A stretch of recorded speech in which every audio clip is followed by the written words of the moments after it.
All right, so we're going to go ahead and continue with safety orientation today.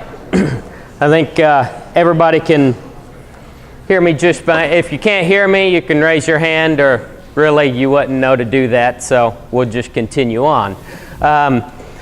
So let's talk about more general safety, safety within the labs. What I want to really cover with you all today as well will add a lot onto, we'll just simply add to a lot of the stuff Al was talking about.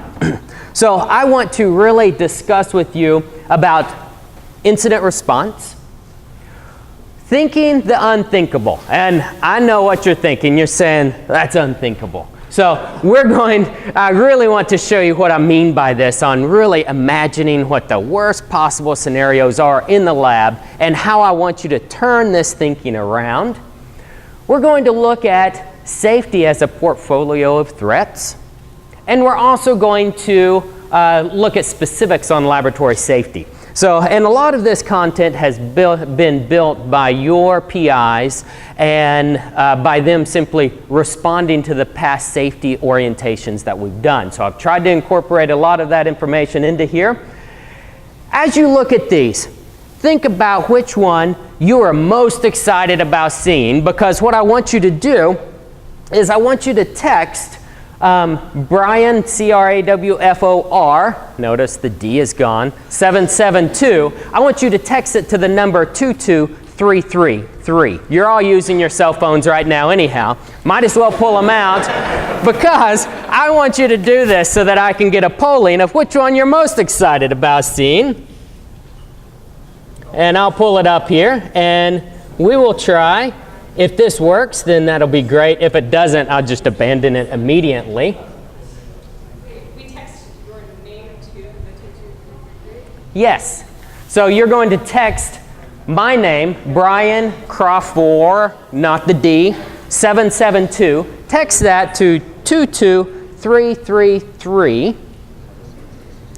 That's the number, 22333. If you'll text it there. Oh, good. So people are already starting to respond here. As you respond, we're going to figure out what order we're going to cover these in. I'm going to start with the most exciting, and then we'll just work to the ones nobody really cares about. We'll breeze through that one really fast. So I'll give you a couple minutes to start responding here.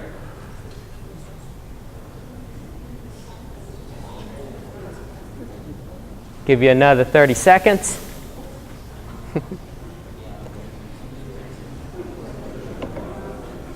So if you really don't want Think the Unthinkable first, you better start responding now.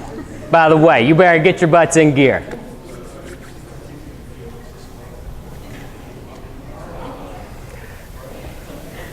Okay, so I'm going to start with think. I'm going to move on to, looks like incident response. This is my notepad, by the way. I should have brought a scrap of paper. We'll look at safety as a portfolio of threats. Is somebody just keep texting, by the way? I don't know if you can respond twice or not. Somebody's trying to push the top one up and make me reorder my stuff. Safety is a portfolio of threats.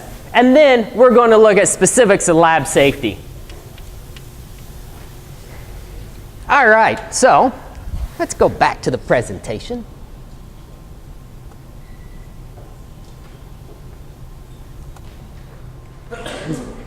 And we're going to start with Think the Unthinkable.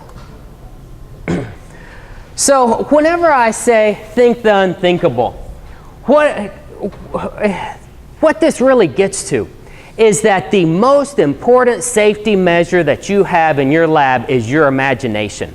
And I really want you, while you're in these labs, to be very imaginative.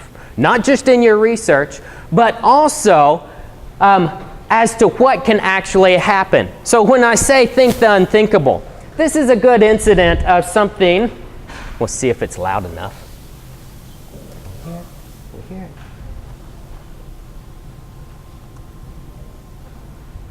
We'll see if this plays loud.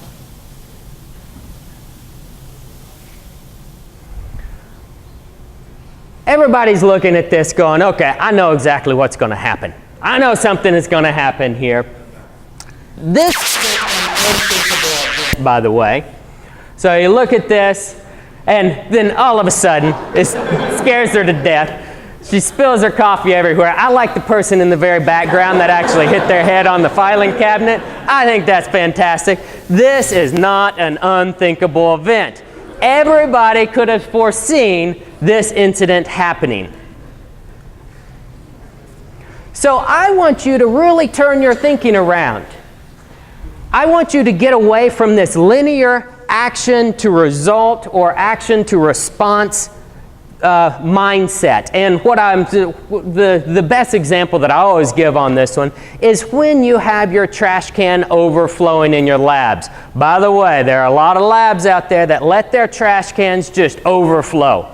And there's garbage on the floor. And if you follow a linear action to result format, then that says, okay, my trash can overflows, I get a tissue on the ground, and what's the result? I kick it around the lab the rest of the day, and it's awfully annoying, or it sticks to your shoe. That's even worse. However, the reason that you don't let this overflow, you got to think bigger. You have to think more on the fire side. If you have a large container of combustible material sitting there, and a fire starts in your lab, this is going to be a huge issue. You're going to lead to a much more dramatic problem of the building burning down because you can't contain that. So I want you to really think big.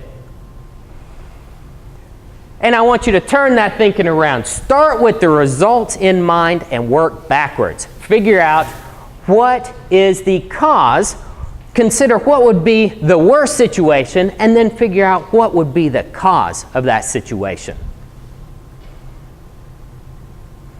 So when I say think big, what are some think big things that I want you to think about? Number one, an explosion that blows off half your face. That's going to be a terrible Monday. It's going to be awful. Body parts burned or frozen off. And you think, what would freeze it off? Well, a lot of people around this university use liquid nitrogen. How many times have I gone into the labs and seen people not wearing the cryogenic aprons? Oh, you can raise your hand. You don't have to be ashamed of it. But you should be ashamed of it because if something happened, those cryogenic aprons keep the liquid nitrogen from freezing on your clothes and giving you frostbite. If you lose that body part, that's going to stick with you forever. Okay, the third one. Your child dies due to chemical poisoning that you brought home from your clothes and transferred to them while giving them a hug. Johnny, he's dead. Sorry about that. It sucks. It's not a good thing. You are working on instrumentation and you get electrocuted. Everybody knows they've got big capacitors in them in there a lot of times. You start to smoke and then you die, leaving behind a stench of burnt hair that doesn't dissipate. Your lab mates are not going to be very happy with you. This is not going to be good. So you need to determine, I want you to start with the worst things in mind, and I want you to work backwards. Oh, we got another one. So I want you to text in the number, I gotta start this again, of what the worst one of these is. So give it just a second, I have to start the poll. Last year I had you all work in groups. This year I've got you working here. So I've got it up here, it's activated. Go ahead and text in the letter of the one that's the worst. Give you all a few minutes to get that texted in. I know, no, you know that really corresponds. This course, I can now really see why people aren't wearing the PPE, pouring liquid nitrogen. Okay, good, I've got one. Excellent.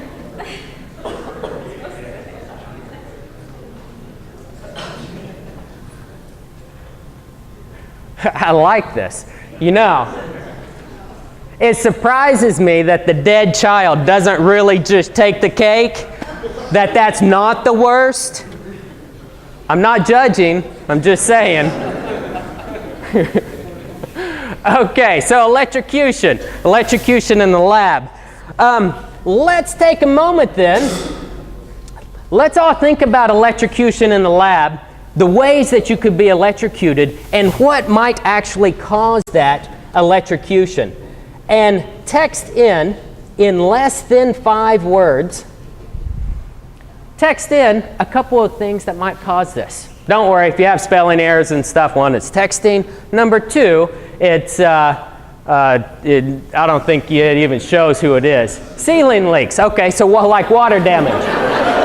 4,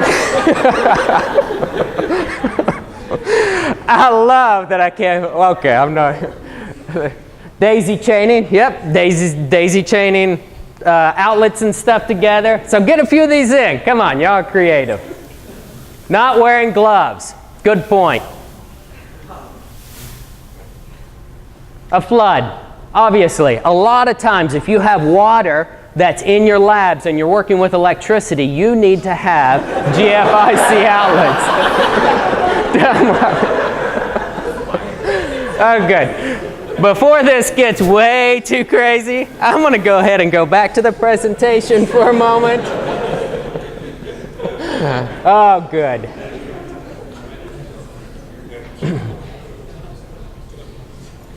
Okay, so we already texted in several of those. So as you can see, a lot of these actions, because these are some pretty horrible things that happen, that occur. A lot of these have very small beginnings. So big crises often have small beginnings, and this is almost always the case. Let's see if the volume works this time.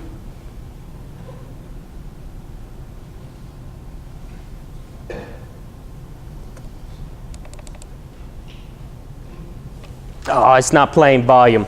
Well, this one's not nearly as exciting. I can give you the quick rundown. So this lady, she's working in a restaurant. She's about to have an accident. Obviously, I would not show the video otherwise. She's showing you that she was just married. But she also was saying, you know, there's a puddle of grease on the floor, and I didn't bother cleaning it up. And then she picks up the big pot, she falls backwards, and we see some really nasty stuff go on. And the reason that's really, that sort of gets you right here is because there's a lot of stuff that happens that's very close to this. Stuff that's very similar, things that happen in our labs that we see this type of stuff and we're just not thinking big enough to say, okay, well, this small little incident, it could cause somebody's face to be burned off. This is a great one. If you want the link, I'll send it to you.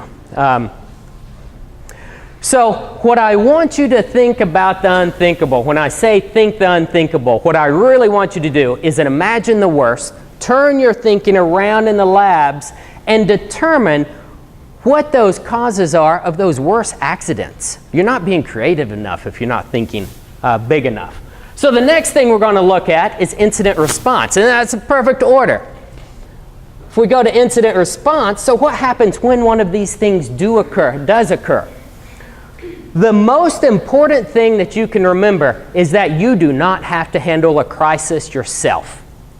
We have experts for that. We have HSE. We have security. You really have 3 main responsibilities, but before any of that happens, especially if you're new here, make sure that you have the JHU emergency number programmed into your telephone and the non-emergency number programmed into your telephone. If you don't have those in your phone, I'll give you next 15 seconds to do so. I don't know if you can do it in 15 seconds, but it's really important to have both of these numbers in there. So the 3 steps to incident response that you really are responsible for when one of these incidences occurs. The first thing is ensure your own personal safety and that of others that are around you. So if you have a fire that starts in your lab, let other people know. If you spill a really toxic chemical in your lab, let people know. My general threshold for pulling the fire alarm. So everybody knows the fire alarm, you pull it when there's a fire. When else might you pull it?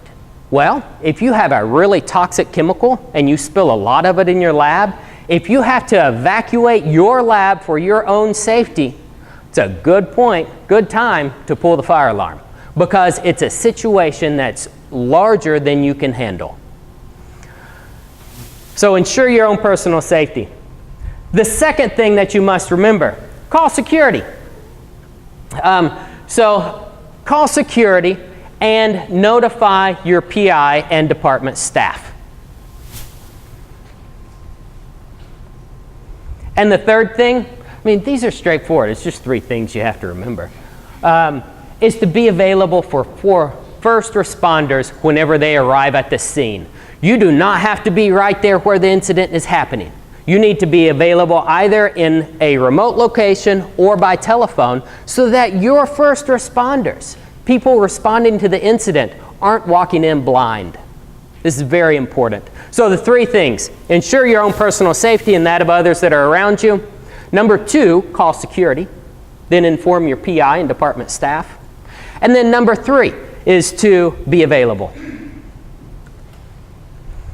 So as far as incident response, if you can remember those 3 core actions, that will get you a long ways. So the next thing that we want to do, we want to look at a safety as a portfolio of threats. We're gradually getting to the one nobody wanted to see, just about. However, whenever I look at safety as a portfolio of threats, I want you, because it is an orientation session, think of safety in more broad terms as well, not just in the lab. But I want you to think of safety throughout your entire life, throughout your lifestyle. So I see those in the common workplace, so whenever you're running around here, or if you're actually at home. Through information security, we always talk about safety, but safety as far as accidents and incidences that can really affect us personally or our property. But we also need to really think about this more from an information safety standpoint, and also for personal safety when you're just walking around the streets.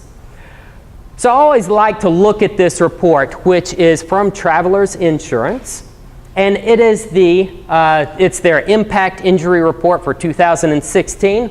Some of the most common incidences that have occurred, some of the things that occur most frequently, this is because they have to pay this stuff out, so they keep really close tabs on it. You'll see material handling.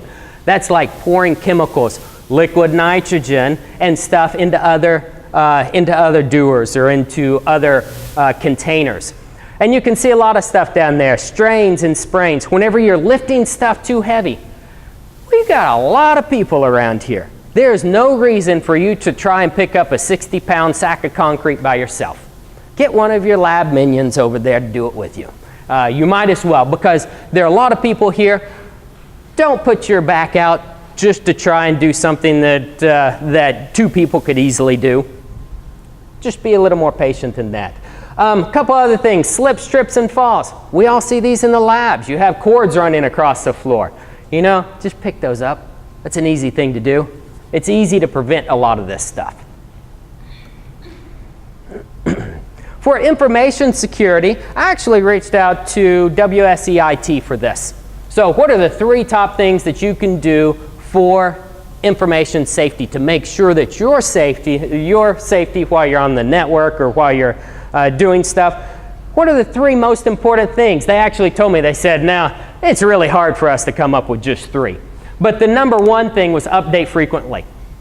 Update most of your programs, especially your security-related software, on a regular basis. We saw this with the ransomware attack that came most recently when people still were running XP or they did not have their systems updated. So a little cartoon that I sort of enjoyed on that about Acrobat Reader, about updating. Use high-quality passwords and use multiple ones. You want to really start switching to probably a program that just manages your passwords. They're out there. They're ubiquitous now. You can use one. You have access to these, so start doing that. Multi-factor authentication as well. If you have the opportunity to use it because that really increases the amount of security for your information. And then the last one actually has the cartoon, it's my wife's favorite cartoon, which is about protecting your information. Just be aware of the stuff that you're putting out there. Make sure that you're not, watch out for the accounts that you have. You all know a lot of this stuff. Just bringing it to your attention as it's hard to clear your identity. Good. And the last one is personal safety. So not only here in the research labs, I want you to make sure that you're staying safe also at home. The Live Safe app. If you haven't downloaded this from JHU, this is a great resource. You just put it on your telephone, and I'll show you a couple of things about it. Whenever you open up the app, you get this screen that pops up. You have reporting tips, emergency options, so if you need an emergency contact, it also has the non-emergency number there. It's pretty quick right there at your hands. There's also the JHU Homewood resources. Underneath the resources, actually I don't remember which one. I think this one was reporting tips if I'm not mistaken. But notice it has a lot of stuff here because very frequently I try and keep all sorts of departments listed as far as emergency contact information. What would I do in this instance? It's really just right here. It's pretty easy to get to. It's in the app. There's also stuff like, one of my favorite, find a place on campus. So you forget where the buildings are.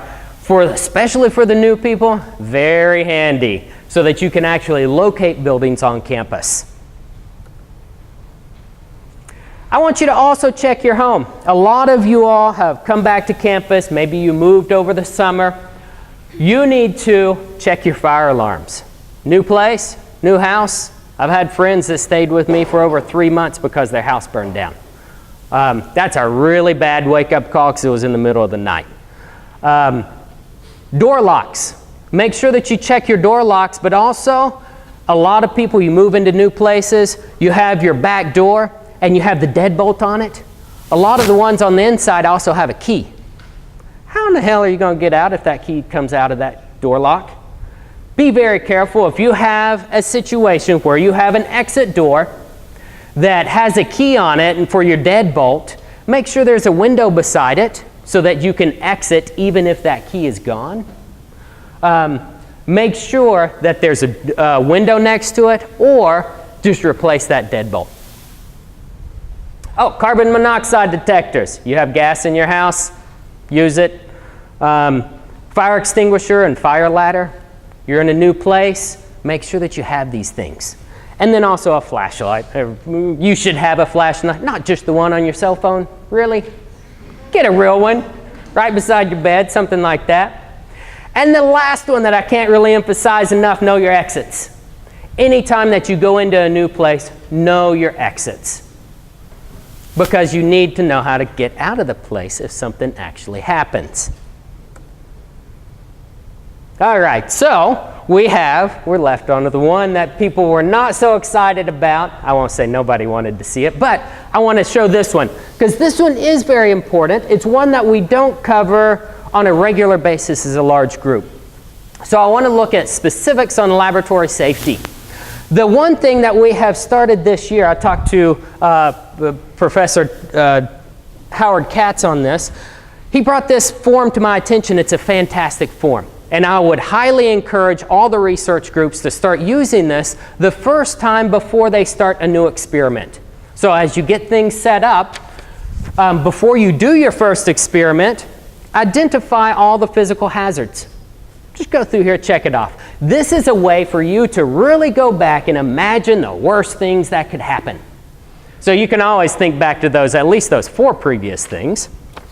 And you also want to look at the electrical hazards. Now, one thing that you'll see down here on the electrical hazard, which I thought was funny, it says, can the plugs and cords to the electrical equipment be used for water? What does that mean? Well, that really means, are you using electricity around water? Does the system combine both? If so, you need to really look at GFIC outlets or something that will protect you in the case that your high voltage hits the water as well. As far as the inspection of the immediate surroundings, there are a lot of questions here that are really good ones. I like the one, did I place my school bag out of the way? If that's in the way, how old are you? Just reassess that, but just make sure there's not a lot of garbage sitting around, or you don't have your pocketbook or your bag sitting there. Something that you could trip and fall on. These are really easy things, but right before you do your first experiment, if you'll fill this out, just tape it to your work area. It's going to help you a lot in recalling those worst things that could happen and preventing most of your incidences. I'm going to go through these really quick. Lab waste boxes, they're free. You order them online. Change the boxes when they're 3/4 full. That's not a joke. The other day I saw the best picture from a spot check in one of the labs where they had taken the cardboard flaps and they had put them straight up and they had continued filling that box until it was all the way full and there was still garbage falling out of it. You know, those flaps are in the down position. The only time they come up is to close the box. You don't prop them up so that you can fill the box more full of garbage. So these things are free. 3/4, fill them out. And then label also unbroken chemical bottles. They can be placed, you just throw them directly into here after you have done a triple rinse and that wastewater has been put into chemical waste. You don't rinse your chemical bottles and dump it down the drain. Lab gloves. Nitrile gloves aren't good for everything. Be very aware of that. And in fact, let's take, you need to look at these compatibility charts when you are using your gloves with new chemicals especially. For example, acetone, nitrile does a terrible job on this. So just be aware that there are glove compatibility charts for these new chemicals that you might be working with, because it's a false sense of security if you happen to be using the incorrect glove and the chemical is just going right through it or dissolving it. Gas cylinders. You'll see, if you use gas cylinders, you'll see this sign up in the gas tank room. This one, it just gives you a quick idea, and Al has already gone over a lot of the storage, the gas cylinder safety information. But here, a few of the things I'll point out. Maryland 30, where we exchange gas tanks, that is only for gas cylinder exchange. It's not for storage. Number 2, always tether your gas cylinders to the wall.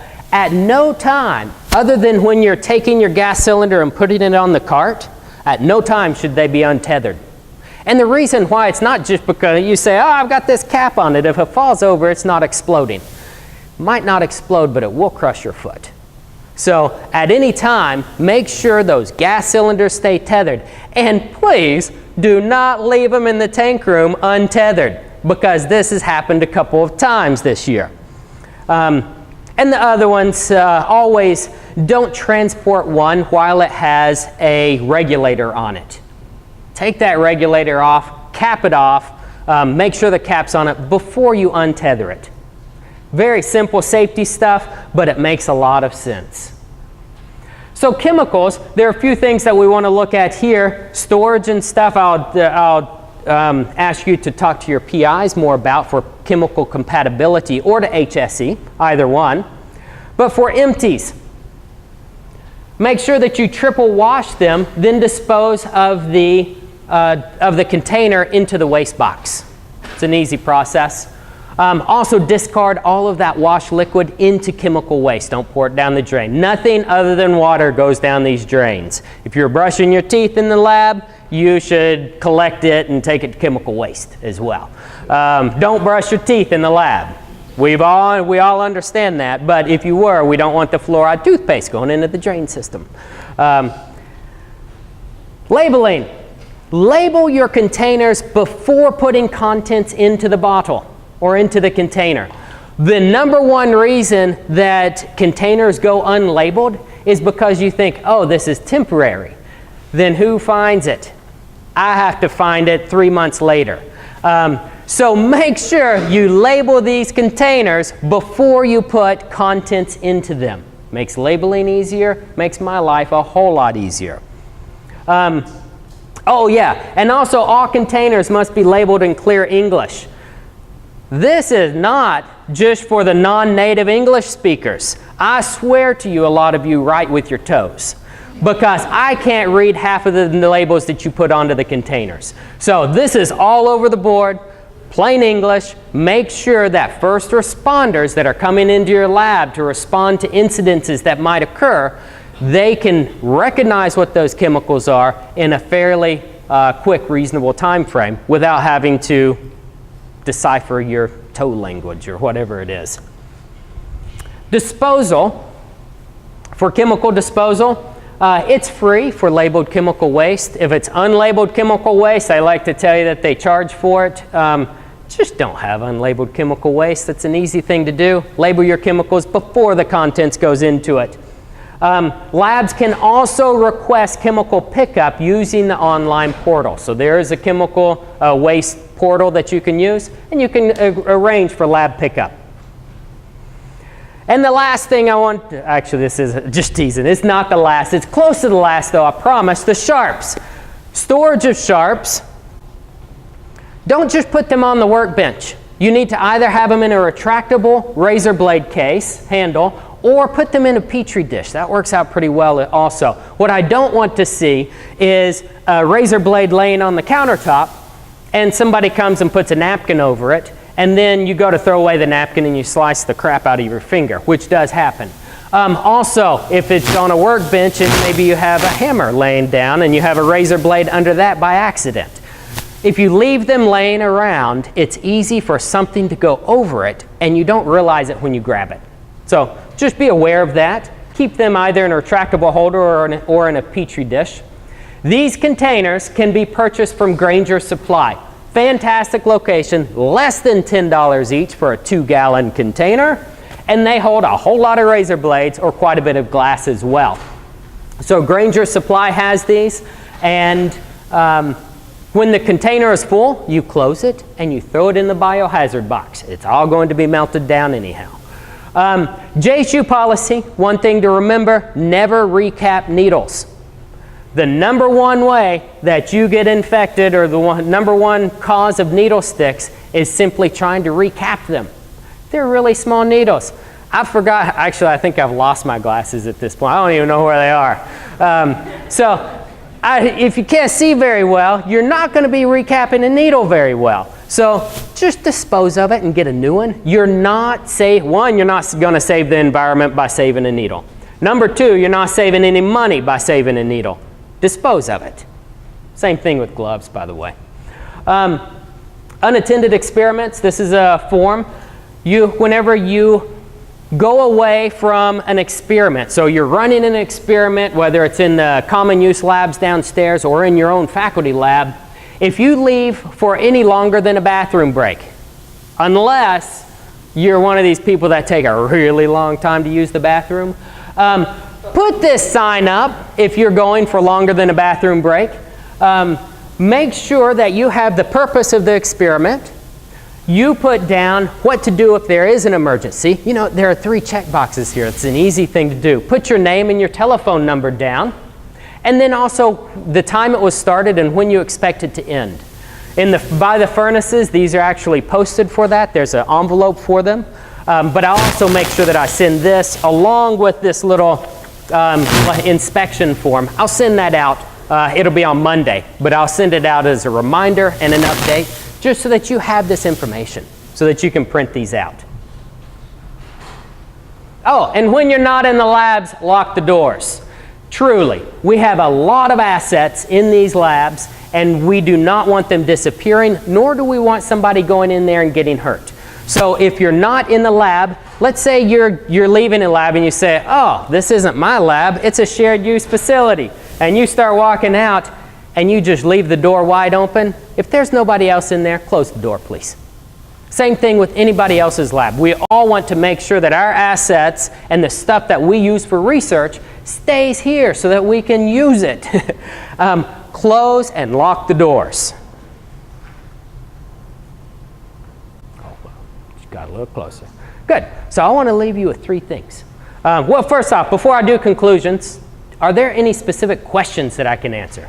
Yes? Actually, not a question, Bryan. I just wanted to point out that the hours for hazardous waste collection in Collie recently changed. Oh, did they? I'm glad you mentioned Now that. 9 to noon. 9 to noon. Okay, so everybody knows that now. Waste collection is from 9 to noon. You know, I thought that was a mistake on the website. I should have questioned that. Yes? You said nothing but water to drink. What about like ethanol for cleaning something? Technically, no. It should all be used in chemical waste. I don't know, Perry, do you have any thoughts about rinsing with ethanol? Really shouldn't put alcohols down the drain. However, I know there's some very small quantities are permissible. But the issue here is that we don't want any kind of vapor in the sewer system or in pipe system. So if the plumber has to go cut on that pipe, we don't want them to have a spark and cause an explosion in the pipe. So it really, the simple answer is no. Great. Any other questions before we do conclusions? Great. So let's hit conclusions. The 3 things that I want you to remember, if there's nothing else that you take away from this. First, know the 3 steps to incident response. So make sure that if an incident does occur, you ensure your own personal safety and that of others that are around you. Call security. And then also be available for first responders. Then the other thing, really think big. Be very creative in the worst case scenarios that you can dream up. Maybe next year I'll get some of you all to send them to me before this so that we can really get some creative ones, because I'm not the most creative person. And the third thing that I want you to remember is to make safety part of your life. Check your homes. Check those things, because not only, I definitely don't want you dying in the labs here. I also prefer that you don't die at home while you're actually a student here. That, you know, there are a lot of people that it doesn't sit well. So with that, I thank you for joining us today. I know it was mandatory, so you had to be here. But I definitely appreciate you all taking the time to be here, and I hope you all have a very wonderful and safe year. Thanks.